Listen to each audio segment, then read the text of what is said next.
আমি যে সিস্টারের ঘুম থেকে উঠলাম, ঘুম থেকে উঠে ফ্রেশন আপ হয়ে এখন আমি যে ব্ল্যাক কফি খাতে কাছে রেখে দেয়।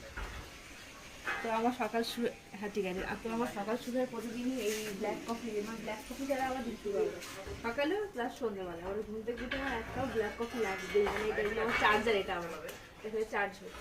আর অনেকদিন পর এই আমাদের বাড়ির উঠোনটা, ছোট্ট উঠোনে ঘুরতে ঘুরতে কফি খাচ্ছি। এদিকে হালকা একটু রোদ আছে, আর এটা আমাদের ছোট্ট বাড়ি, এটা হচ্ছে আমাদের তুলসী মন্দির, এখানে আমরা পুজো দেয়। এটা এটা দেখো, এটা হচ্ছে আমাদের বাড়ির স্ট্রবেরি গাছ, দূর থেকে দেখা। আমাদের বাড়িতে আরও প্রচুর স্ট্রবেরি গাছ ছিল, বর্ষাকালে প্রচুর স্ট্রবেরি হতো, কিন্তু এখন আস্তে আস্তে গাছগুলো মরে যাচ্ছে। আর আমার বিয়ের সময় প্রচুর গাছ কেটে ফেলা হয়েছে প্যান্ডেলের জন্য, সেই কারণে এটা হচ্ছে খালি বর্ষাকালে প্রচুর স্ট্রবেরি হতো। আর স্ট্রবেরি খেতে তো একদম ভালো লাগে না, দেখতেই সুন্দর লাগে, বাট বাকি বাদ খেতে একদম ভালো লাগে না।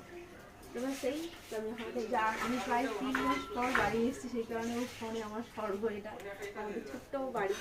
তো চলো তোমার সঙ্গে পরে আবার দেখা হচ্ছে।